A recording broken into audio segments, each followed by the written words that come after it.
Bonjour à tout le monde, nous sommes lundi 12 mai 2025, il est 8h30 du matin. Excusez ma voix, je suis vraiment fatigué et en ce moment le combat est tellement dense, les événements sont tellement rapides que vraiment le temps d'avoir un peu de repos n'est pas facile. J'ai pris la parole pour parler spécialement des conditions de vie des enfants et des femmes au Congo. Mais avant d'aborder le sujet, on va divaguer un peu, non? Parce que ce matin, j'ai pris le temps de lire quelques messages.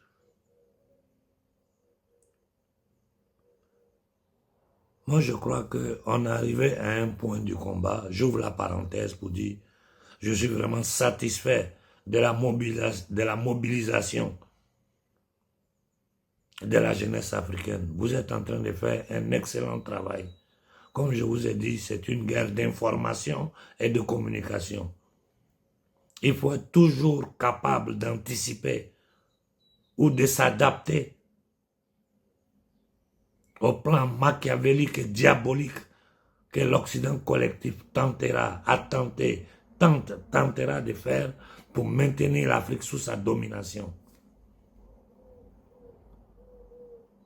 Comme je disais auparavant, notre travail est presque fini. Aujourd'hui, là, Ibrahim Traoré a fait tout le travail pour nous. Moi, je n'ai plus rien à ajouter. Tout ce que je dois faire, c'est partager au maximum les dernières déclarations du capitaine Ibrahim Traoré depuis la Russie. On ne peut pas être plus clair que ça. Il a dit clairement, il n'y a pas d'espace de négociation avec des impérialistes, les marchands de la monnaie, de la dette et de la mort. Il n'y a pas d'espace de négociation.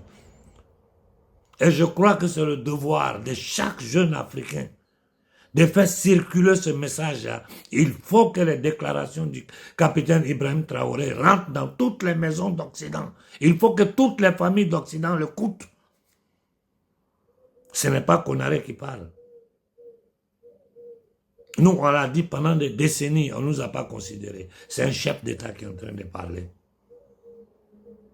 Et tout ce qu'il dit est prouvé, est documenté. Tous ceux qui m'écoutent savent la vérité. Donc, tout ce que nous devons faire aujourd'hui, c'est divulguer les dernières déclarations au maximum. Il faut que ça devienne viral, que le monde entier écoute un jeune noir, un jeune africain, une conscience noire qui est en train de parler au monde entier. Il y a une seule façon de rétablir les rapports entre l'Occident collectif et le peuple noir d'Afrique. 5 siècles d'esclavage, ça suffit. Quand nous observons ce qui se passe sur l'échiquier international, nous, ça doit nous interpeller et ça doit nous donner à réfléchir. Regardez ce qui se passe en Palestine. Aujourd'hui, on a une justice internationale à géométrie variable. Quand c'est Gbagbo Laurent, on le prend, on le jette en prison 7 ans, on le massacre, on fait tout ce qu'on veut, ce batracien de Sarkozy et compagnie. Mais quand c'est Netanyahou, non seulement on ne reconnaît plus la juridiction de la Cour pénale internationale, on menace les juges, on ne reconnaît pas la juridiction de la Cour internationale de justice de l'ONU. Malgré les positions de l'ONU, l'ONU est menacée d'être antisioniste. Nous sommes en train d'assister à un génocide à échelle mondiale qui passe sur toutes les télévisions, sur tous les téléphones. Tout le monde voit ça. L'Amérique et l'Occident, c'est-à-dire l'OTAN, continue de financer Israël, d'envoyer des armes, de soutenir, de donner tout genre de soutien logistique, matériel.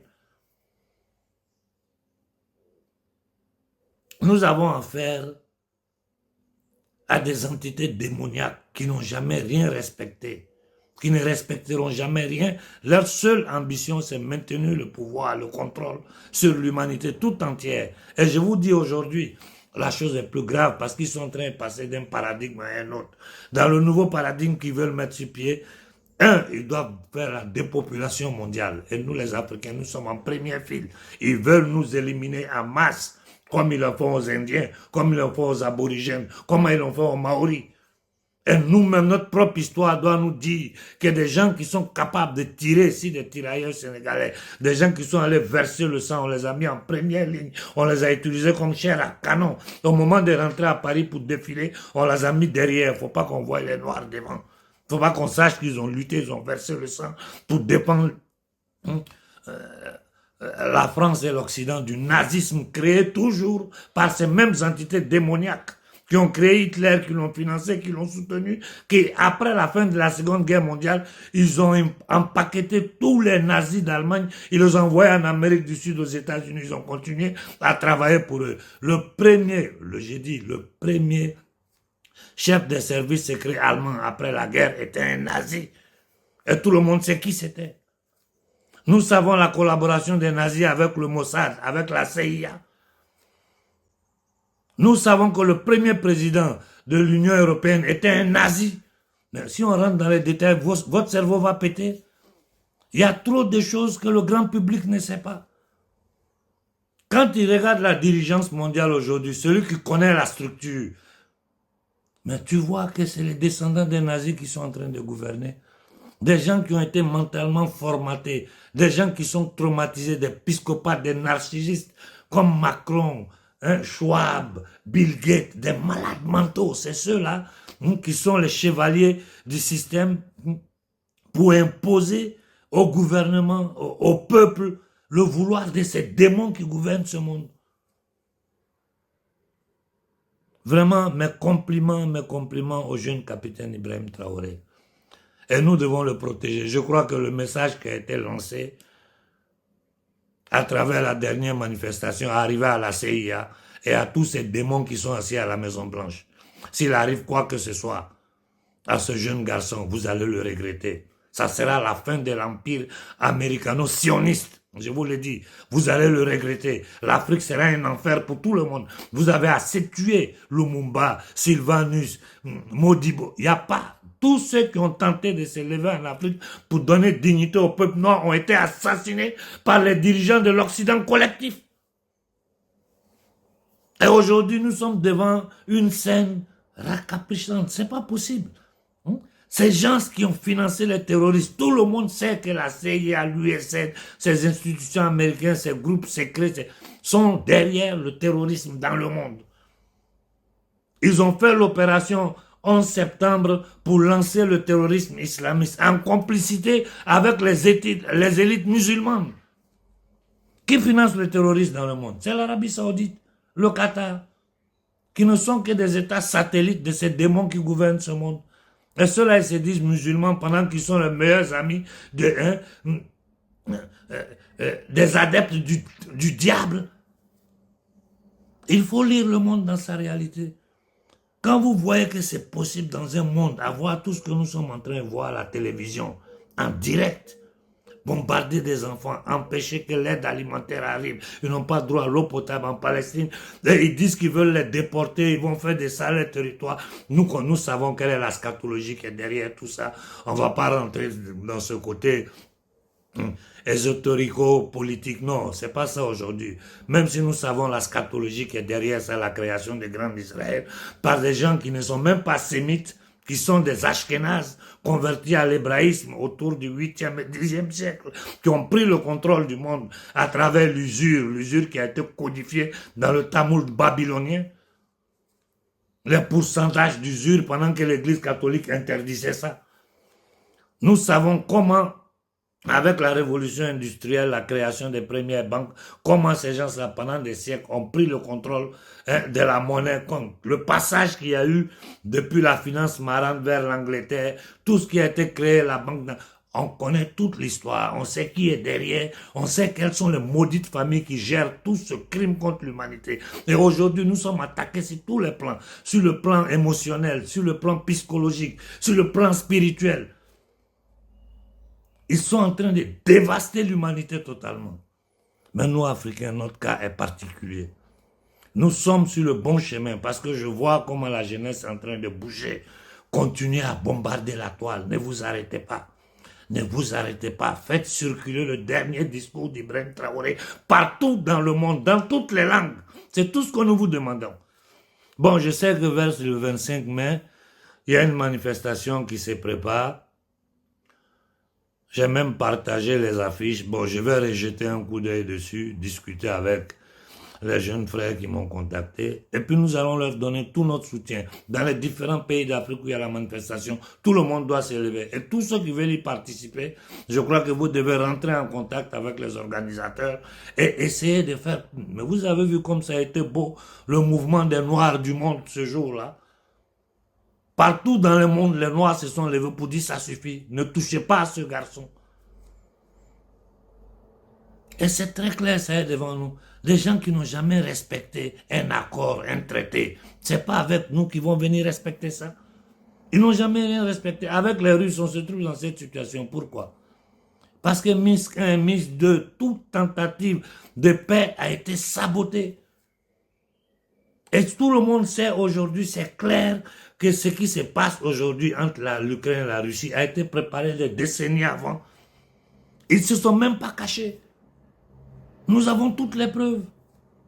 Tout le monde sait aujourd'hui, vu qu'il y a eu des documents officiels qui sont sortis d'Israël, qui démontrent que l'opération du 7 octobre a été planifiée. Mais c'est fou quand il lit ces documents-là.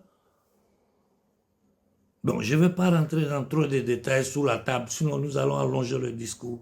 Nous devons simplement comprendre que il n'y a pas, c'est pas moi qui dis, c'est Ibrahim Traoré. Il n'y a pas d'espace de négociation avec les impérialistes. Nous devons les chasser de chez nous.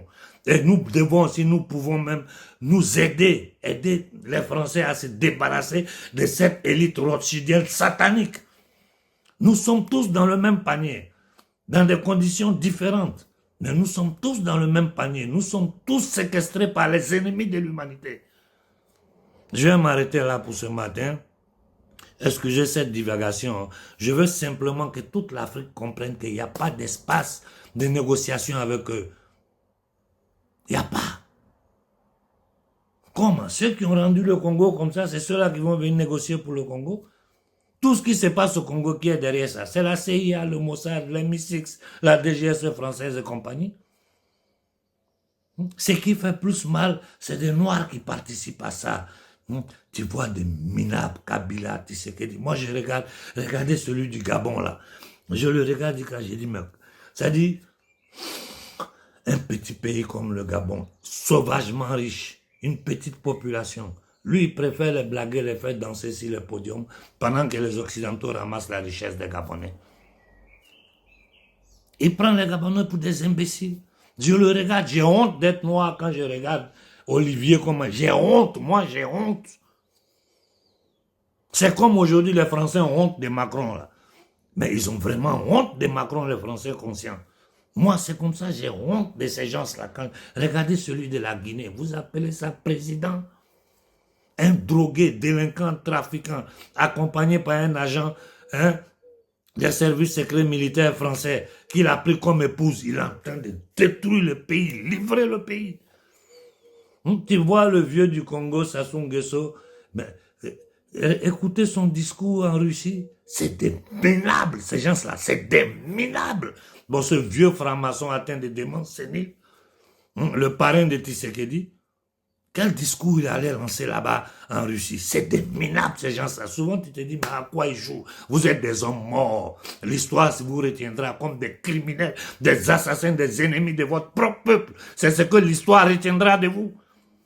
Vous et vos familles, votre sang sera maudit pour l'éternité. Tu vois le jeune capitaine en train de se débattre, les autres sont à côté. Je ne parle pas des démons comme les Ouattara ou les petits minables comme Yadema et compagnie, des batraciens, familles maudites.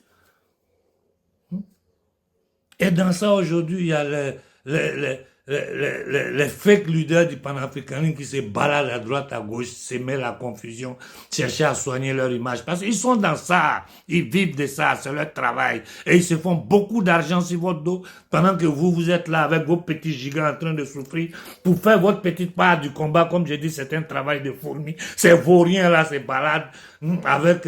ils organisent des choses, ils vont faire des conférences, il y a 4 personnes dedans. Et quand ils parlent, si tu les mets derrière le mur, tu vas dire que c'est un blanc qui est en train de parler. Ils sont formatés mentalement et beaucoup sont sous le contrôle des loges maçonniques, beaucoup sont francs-maçons. Des familles, pas maintenant. Nous, on sait tout. Ce qui est en train de se passer au Mali, on regarde. Moi, je ne dis plus un mot. Ce que je devais dire aux Maliens, je l'ai dit. Mais je connais les Maliens. Moi, je connais les Maliens. Assini joue avec le feu. Assini, tu joues avec le feu. Je n'ajoute rien d'autre dessus. Et j'ai dit, même au gouvernement du Niger, nous vous regardons. Nous, là, on vous regarde. Ce que vous allez faire, là, l'Afrique va regarder. Ce que l'Afrique veut, tout le monde sait. Ce que vous allez faire, on va voir. Ça aurait pu être tellement beau, la création de l'AES. Comme Ibrahim l'a dit, tout est en construction. Depuis combien de temps? Qu'est-ce qui bloque? Pourquoi nous ne sortons pas de cette maudite monnaie? Que tant qu'elle existe, nous sommes des esclaves modernes. Avant même le patron, là, il était obligé de donner à manger à son esclave. Dans l'esclavage moderne que l'homme noir subit aujourd'hui, que toute l'humanité même subit, mais dans le cas particulier de cet esclavage violent, qui sont en train d'imposer à l'homme noir, aujourd'hui le patron n'est même pas obligé de te nourrir. Le patron, l'impérialiste, il ne te nourrit pas, il vient, il pille, débrouille-toi pour manger. Si tu ne peux pas, meurs ou monte dans le bateau. Quelqu'un peut venir nous parler de démocratie après ce que nous avons vu sur les gilets jaunes en France, après ce que nous sommes en train de voir comme des lois qui sont votées dans toute l'Europe. Quelqu'un peut nous parler de démocratie? Une Union européenne qui signe des contrats de matières premières avec un pays qui n'a pas. Tout le monde sait que Kagame est un agent de la CIA. Tout le monde sait qui est derrière le génocide rwandais. Tout le monde sait tout.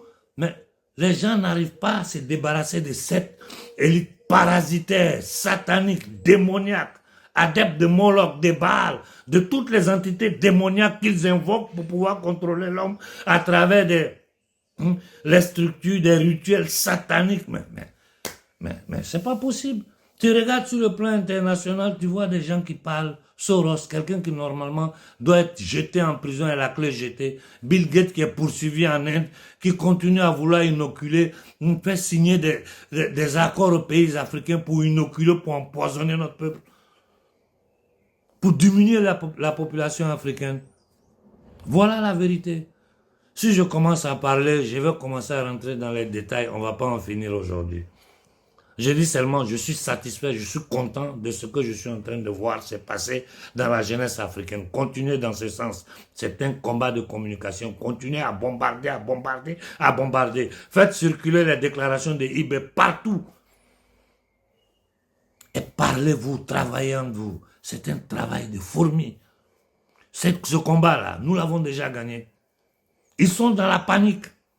Quand vous voyez les positions que les Américains, après 30 ans, sont en train de prendre sur le Congo, c'est la pression que nous avons mise sur le Congo. Aujourd'hui, du Congo, on ne parle pas comme on parle de la Palestine. Ce qui se passe au Congo est grave. Moi, les images, là, je ne les publie pas, mais en privé, je les envoie aux politiciens, aux journalistes, à mes contacts à travers le monde, mes rapports privés personnels. Je dis, voilà l'image qui m'est arrivée du Congo. Voilà les images qui m'arrivent. Un de mes amis journalistes de la télévision italienne avait besoin de contact pour aller au Congo. Donc, il m'a contacté. Il est parti au Congo. Quand il est revenu, il m'a envoyé un message vocal. Il dit, il a tourné dans toute l'Afrique, Sénégal, Mali. Quand il doit partir, toujours, on lui crée des contacts. Il dit qu'on allait.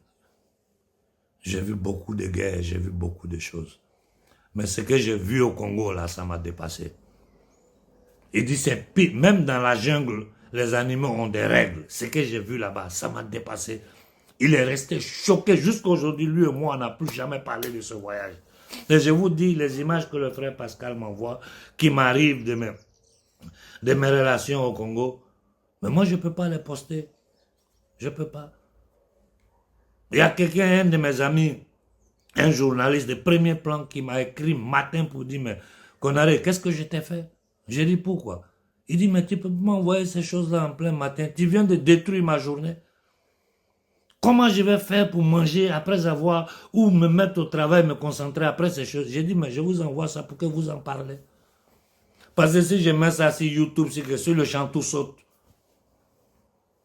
Je vais vous faire écouter, comme je vous ai dit, le combat il sera long, il sera difficile. Nous sommes toujours en émergence. Les émergences, il y en a partout en Afrique.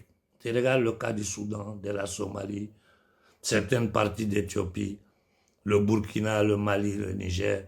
Dans l'Afrique profonde, nos parents souffrent. Mais la situation au Congo aujourd'hui est très, très grave. Il faut que nous essayions ensemble de faire quelque chose pour les aider un petit coup. Je vais vous faire écouter le vocal que le frère Pascal m'a envoyé, que je salue au passage parce que ça fait plus de 10 jours qu'on ne se parle pas au téléphone, vu que j'étais en voyage. Depuis que je suis rentré, je suis en train de travailler un peu au champ, commencer à planter mes fruits et légumes, parce que tout ce que tu peux manger à kilomètre zéro, c'est mieux. Les supermarchés sont devenus des lieux d'empoisonnement. C'est de la chimie qu'on nous donne à manger. C'est de la pourriture que ceux qui gouvernent l'alimentation mondiale nous donnent à manger. Tout est génétiquement modifié, mais on est dans du n'importe quoi. Écoutons le frère Pascal. Je reviens une fois de plus par votre intermédiaire pour adresser un message de Ouazalendo à la société civile africaine et occidentale concernant le prétendu accord de principe qui vient d'être signé à Washington par 3 représentants de 3 pays. Le Rwanda comme pays agresseur, la RDC comme pays opprimé et les États-Unis d'Amérique comme les pays négociateurs. C'est pourquoi j'ai jugé opportun de revenir aujourd'hui en substance sur cette eschatologie criminelle que nous imposent les prédateurs qui alimentent les conflits pour mieux nous contrôler. En bref, voici une rise paragraphée qui se retrouve sur les chemins de cet accord. Chers frères et sœurs africains et le reste du monde, si je peux me permettre de me répéter concernant cet accord de principe signé à Washington. Au départ, nous pensions qu'il s'agissait simplement d'un accord de paix. Cet accord parle de la fin du conflit, du retrait des troupes rwandaises, du respect des frontières et du rétablissement de notre souveraineté. J'ai lu les textes. Je constate qu'il parle de souveraineté, d'intégrité territoriale, de sécurité, de retour des personnes déplacées et de soutien à la MONUSCO. J'en prends note, mais en tournant les pages, quelque chose me frappe. J'ai découvert qu'on insiste dans un cadre d'intégration économique régionale. Je découvre l'implication du Rwanda, pays dépourvu de gisements miniers, donc des ressources naturelles. Mais on lui accorde les privilèges dans la gestion des ressources naturelles du Congo. Ça me fait tiquer. On nous dit que nous pouvons faire d'une pierre 2 coups. Et alors, d'une pierre 2 coups. Assurer la paix et jeter les bases du développement économique. Je comprends l'argument. Je comprends que la paix et développement sont liés. J'ai également découvert que nous allons institutionnaliser les chaînes d'approvisionnement régionales en minéraux stratégiques. Au lieu de consolider d'abord notre pleine autorité sur notre territoire. Je suis désolé. Face à cette eschatologie de domination par ruse des acteurs concernés. Chère société civile africaine et occidentale, nul n'ignore que l'arbre à problème de ce conflit reste le régime actuel du Rwanda et de l'Ouganda et ses partenaires endogènes et exogènes qui alimentent le conflit dans toute la région et particulièrement à l'est de la RDC. Mon inquiétude est la suivante. Pourquoi cet accord ne veut absolument pas savoir qui sont les responsables de 18 millions de morts en 3 décennies sur le territoire congolais. Et notre génocide est en cours, je dis bien.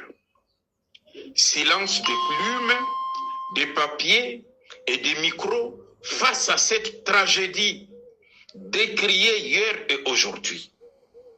Dans cette perspective criminelle, il y a certains dirigeants congolais, des dirigeants rwandais, des dirigeants ougandais, des dirigeants aussi, je ne sais pas, de la région et leurs alliés exogènes.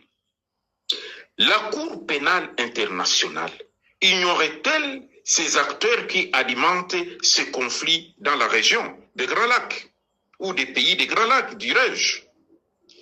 De plus, nous constatons avec regret que certains acteurs politiques du régime démocrate américain alimentent cette infrastructure criminelle à l'est de la RDC par l'intermédiaire du régime criminel de Kigali dirigé à la tête par Paul Kagame. Et maintenant, je ne peux pas quitter l'allocution de ce matin sans évoquer la situation précaire des femmes et des enfants de Wazalendo. La force d'autodéfense populaire à l'est de la RDC qui défendent leurs terres contre la menace féroce et criminelle de l'occupant sur notre sol.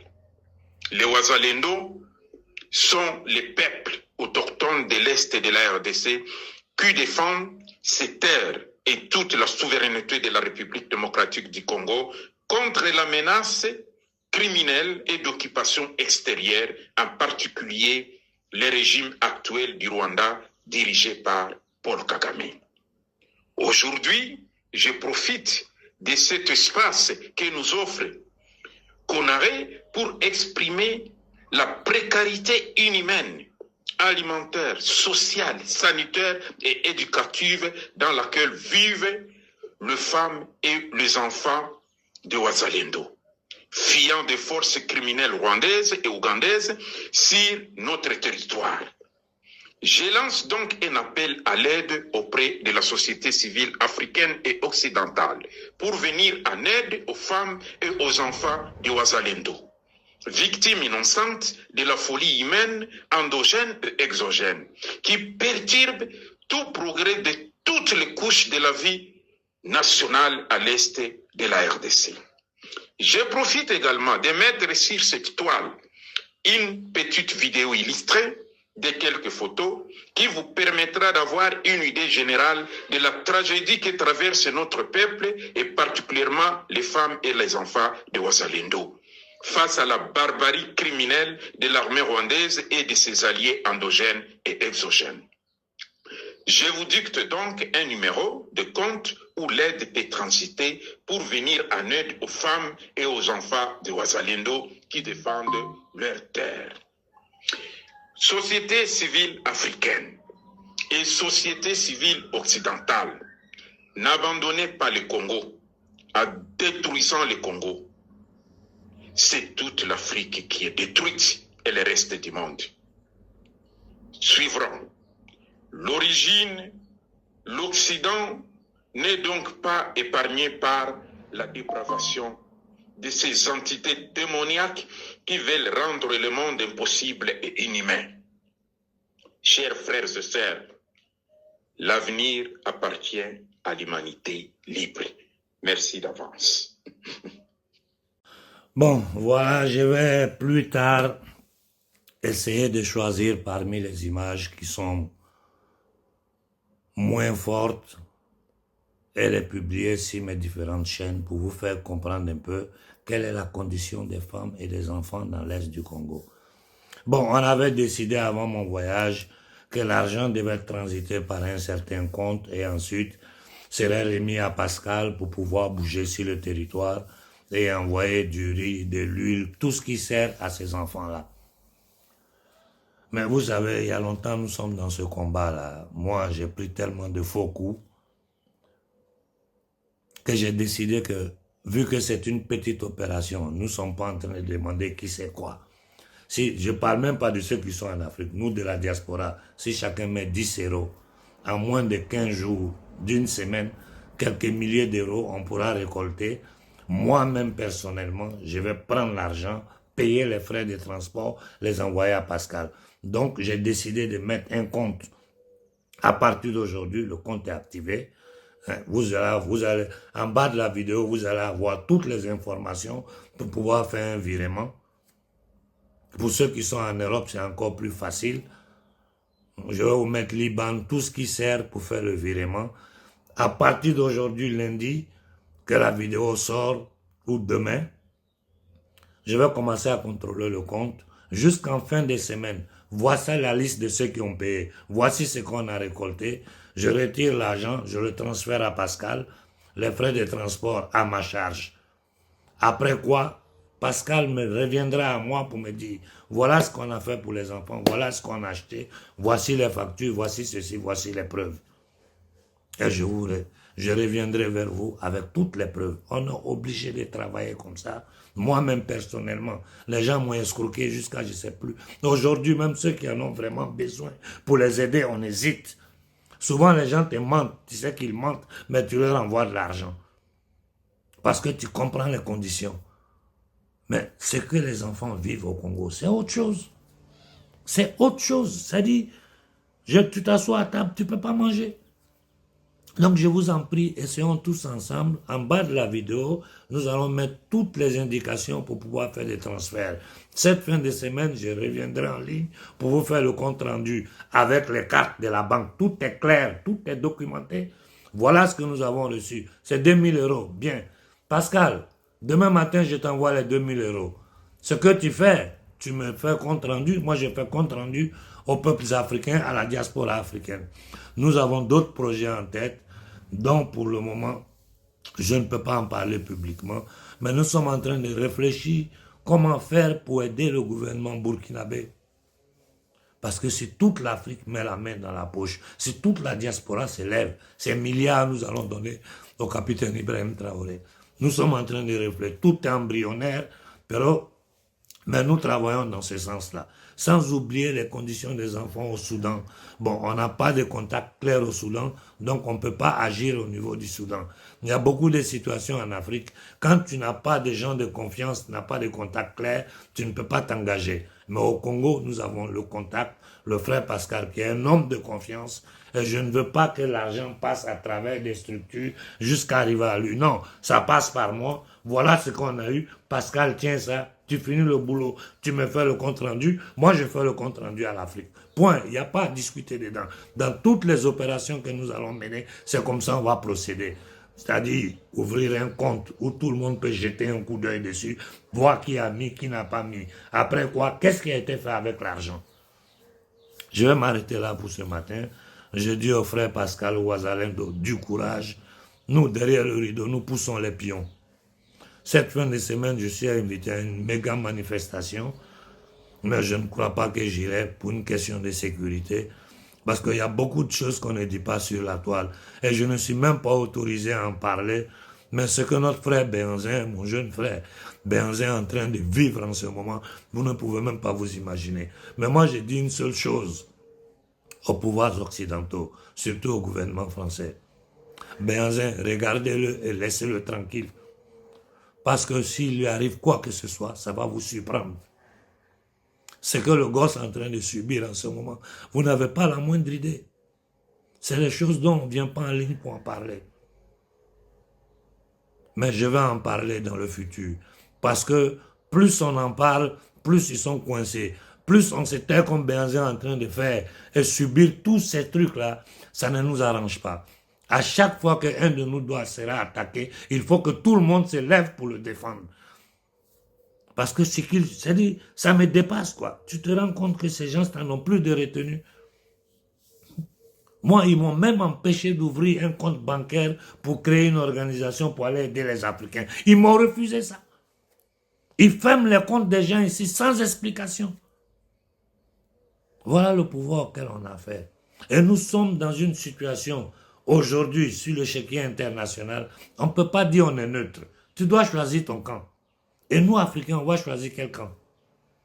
Avec les négriers séculaires ou la possibilité que nous avons de sortir l'Afrique de cet étau infernal, de cet esclavage moderne. C'est à nous de choisir.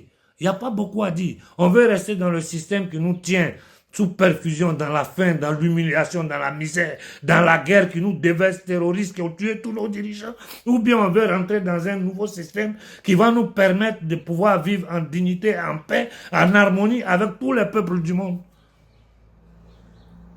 C'est à nous de choisir. Je vous laisse ce matin en vous disant, soyons généreux. Vous aurez toutes les références du compte en bas de la vidéo. Soyons généreux, essayons d'ici 10-15 jours d'envoyer un peu d'argent pour soulager nos enfants du Congo. Et cependant, il y a beaucoup de petits projets avec desquels je discute en privé avec des gens où on n'a pas besoin beaucoup d'argent. Certaines choses, je peux le faire moi-même directement de ma poche.